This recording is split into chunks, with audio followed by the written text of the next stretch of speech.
ఈ సువార్త గ్రంథ పఠనాన్ని మనం ముఖ్యంగా ఈ సువిశేషాన్ని ముగ్గురు వ్యక్తులు చదవడం జరుగుతుంది.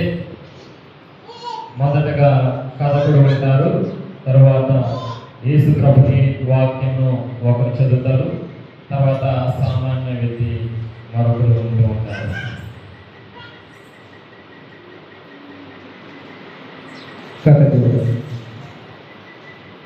యేసు శిష్యులైన 12 ఒకడు యూదా ఇస్కరియోతు ప్రధాన అర్చకుల యొద్దకు వారితో, నేను ఆయనను మీకు అప్పగించిన ఎడల మీరు నాకు ఏమిత్తురు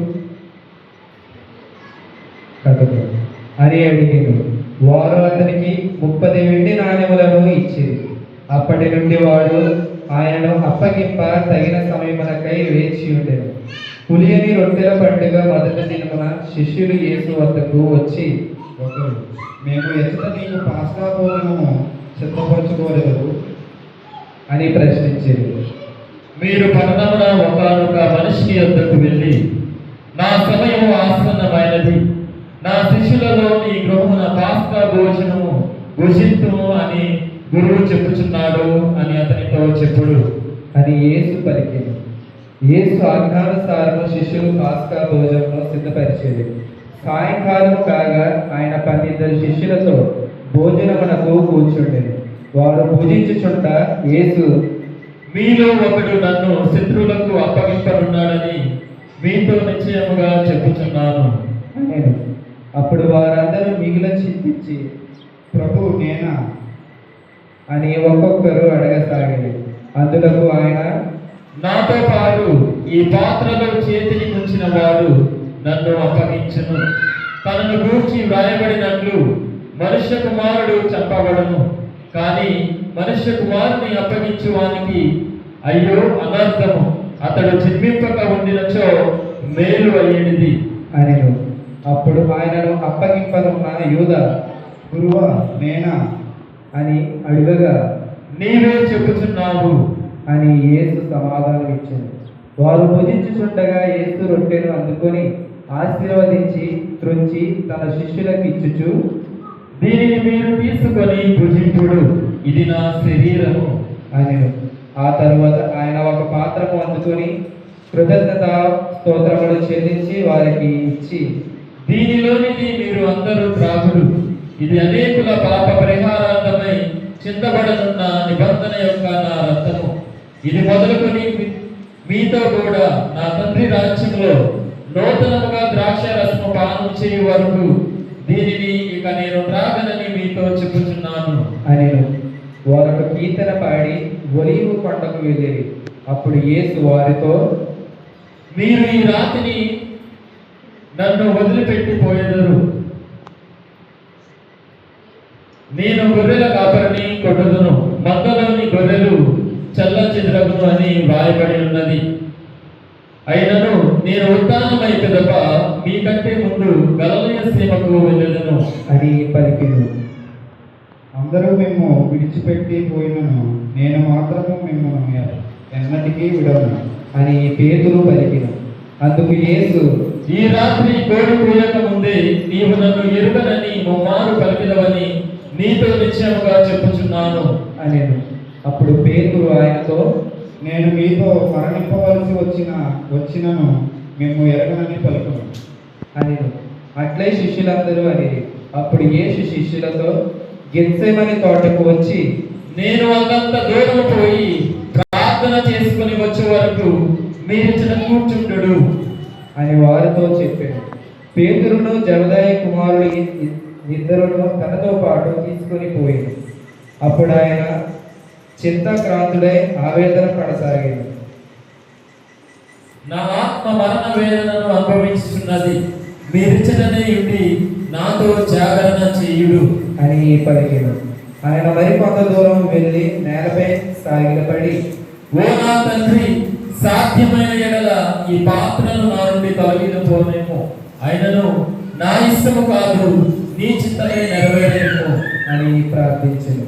అంతటా ఆయన శిష్యుల యొద్దకు వచ్చి వారు నిద్రించుట గమనించి పేతురుతో, ఇదేమి, మీరు నాతో ఒక గంట అయినను మేలుకొని ఉండలేకపోతేరా? మీరు శోధనకు గురి కాకుండాకు మేలుకొని ప్రార్థింపుడు. ఆత్మ సిద్ధమైనను దేహము దుర్బలంగా ఉన్నది అని మరలా ఆయన రెండవ మారు వెళ్ళి, ఓ తండ్రి, నేను పానము చేసిననే తప్ప ఈ పాత్ర నా నుండి తొలగిపోవ సాధ్యము కాని ఎడల నీ చిత్తము నెరవేరనిమ్ము అని ప్రార్థించి తిరిగి వచ్చి వారు నిద్రించుచుండ చూచెను. ఎలైనా నిద్ర భారముచే వారి కన్నులు బరువెక్కెను. ఆయన మరలా వారులను వీడి కొంత దూరం వెళ్ళి మూడవ మారు కూడా అట్లే ప్రార్థించింది. పిదప తమ శిష్యులను సమీపించి, మీరు ఇంకను నిద్రించుచు విశ్రాంతి తీసుకొనుచున్నారా? మనిషి కుమారుడు పాపుల చేతికి అప్పగింపబడబో గడియ సమీపించినది. లెండు పోదము రండు, చూడుడు, నన్ను పట్టించువాడు సమీపముననే ఉన్నాడు అని ఆయన ఇంకను మాట్లాడుచుండగా అదిగో పండితులలో ఒకడు యూదా వచ్చాను. ప్రధానార్చకులు, ప్రజలు, పెద్దలు పంపిన మహాజన సమూహము కత్తులను బడితీలను చేతకొని అతనితో వచ్చాను. నేను ఎవరిని పెట్టుకుందునో అతడే ఆయన, అతనిని పట్టి బద్దింపుడు అని వారికి ఆ గురుద్రోహి ఒక గుర్తు చెప్పారు. వెంటనే అతడు యేసును సమీపించి, బోధకుడా, శుభమగును గాక అని ఆయనను ముద్దు పెట్టుకొనెను. అప్పుడు యేసు వారితో, స్నేహితుడా, నీవు వచ్చిన పని కానిమ్ము అని అనగా వారు ఆయనను పట్టుకొని బంధించిరి. వెంటనే యేసు వద్దనున్న వారిలో ఒకడు తన కత్తి దూసి ప్రధానార్చకుని సేవకుని కొట్టి వాని చెవి తెగనరికెను. అతనితో యేసు, నీ కత్తిని వరలో వేయము. కత్తిని ఎత్తువారు కత్తితోనే నశించెదరు. నేను నా తండ్రిని ప్రార్థింపలేననుకుంటివా? ప్రార్థించిన ఈ క్షణమున ఆయన 12 దళముల కంటే ఎక్కువ మంది దూతలను పంపడా? ఇట్లు కాదని ఈ విధముగా జరగవలెనను లేఖనములు ఎట్లు పరిపూర్ణమగును అని. ఆ సమయమున యేసు ఆ సమూహముతో, దొంగలు పట్టుకొనుటకు వచ్చినట్లు కత్తులతో గురియలతో నన్ను పట్టుకొనుటకు వచ్చినవేళ ప్రతిరోజు నేను దేవాలయంలో కూర్చుండి బోధించుచుంటిని, కానీ మీరు అప్పుడు నన్ను పట్టుకొనలేదు అని. ప్రవక్తల లేఖనమును పరిపూర్ణమలగినట్లు ఇది అంతయు జరిగింది. అప్పుడు శిష్యులందరూ ఆయనను విడిచిపెట్టి పారిపోయి యేసును బంధించిన వారు ఆయనను ప్రధానాచార్యులకు కైఫ వద్దకు తీసుకొని పోయి అచ్చటి ధర్మశాస్త్ర బోధకులు, పెద్దలు సమావేశమయ్యారు. పేతురు దూర ప్రాంతముగా ఆయనను ప్రధానార్చకుని గృహ ప్రాంగణం వరకు అనుసరించి లోపల ప్రవేశించి దాని పర్యవసనమును చూచుటకే కావలి వారితో పాటు కూర్చుండెను. యేసును చంపుటకే అచ్చట ప్రధాన అర్చకులు, న్యాయసభ సభ్యులు అసత్య సాక్ష్యము వెతికిరు. కోట సాక్షులు అనేకులు ముందుకు వచ్చినను వారికి ఏ సాక్ష్యము దొరకలేదు. తుదకు ఇద్దరు ముందుకు వచ్చి, నేను దేవుని ఆలయమును పడగొట్టి 3 దినములలో తిరిగి నిర్మించదను అని ఎదురు చెప్పాను అని. అప్పుడు ప్రధాన అర్చకుడు నిలిచి, నీకు వ్యతిరేకముగా మీరు చెప్పినదేమి? దీనికి నీవు ప్రత్యుత్తరం ఇవ్వా అని యేసు ప్రశ్నించాడు. అందుకు యేసు మిన్నకుండెను. ప్రధాన అర్చకుడు మరలా, జీవము గల దేవునితో ఆయన పెట్టి అడుగుచున్నాడు, నీవు దేవునికి కుమారుడైన క్రీస్తువా? మాతో చెప్పుము అని యేసును ప్రశ్నించాడు. అందుకు యేసు, నీవన్నట్లే.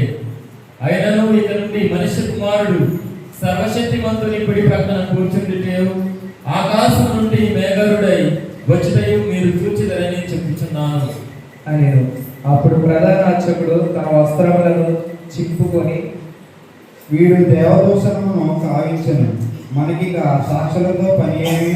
ఇదిగో మీరు ఇతని దేవదూషణము విని ఉన్నారు కదా, మీ అభిప్రాయం ఏమి అని అడిగగా, అతడు మరణమునకు పాత్రుడు అని వారు ప్రత్యుత్తరం ఇచ్చారు.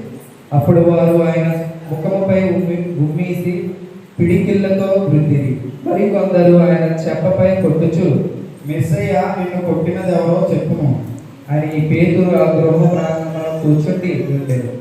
అప్పుడు ఒక దాసి అతని వద్దకు వచ్చి, నీవును గలిలియా నివాసియకు యేసుతో ఉన్నవాడు కదా.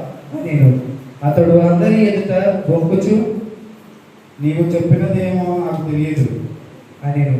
అతడు ద్వారం వద్దకు వచ్చినప్పుడు మరి ఒక పనికత్తి అతనిని చూచి వీడు కూడా నజరేయుడకు యేసుతో ఉన్నాడు అని అచ్చటి వారికి చెప్పాడు. అతడు మరలా బొంకుచు మనుష్యుని నేను ఎరగను అని ప్రమాణము చేసి చెప్పాడు.